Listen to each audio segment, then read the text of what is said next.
আল্লাহ রাব্বুল আলামিন এমন কিছু সৃষ্টি করেছেন যা দেখা যায় না কিন্তু বিশ্বাস করে সবাই। কি ভাই, বাতাস দেখা যায় কিন্তু বাতাসে বিশ্বাস করি না, অনুভব করি না, এই যে গায়ে লাগে অনুভব করি না। আমাদের যত অনুভূতি, কোনো অনুভূতি কিন্তু দেখা যায় না, কিন্তু সকল অনুভূতি সত্য। বলেন, আমাদের অনুভূতি সত্য না মিথ্যা?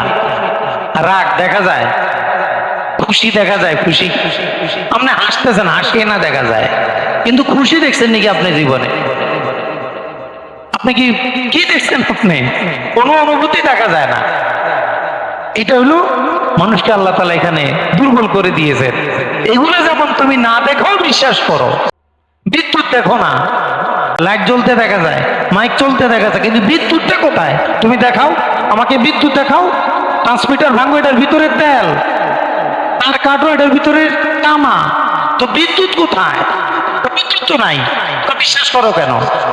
বিদ্যুতের আসর আছে, বিদ্যুতের প্রভাব আছে। ফ্যান যেহেতু ঘুরে তাই বিদ্যুৎ আছে, মাইক যেহেতু চলে তাই বিদ্যুৎ আছে, এটা ধরলে শক করে এই জন্য বিদ্যুৎ আছে। তাহলে তুমি কিন্তু এখানে একটাও দেখছো না, একটা প্রভাবের মাধ্যমে বিশ্বাস করছো। ঠিক তেমনি ভাবে সৃষ্টি দেখে দেখে স্রষ্টাকে তুমি বুঝে নিতে হবে।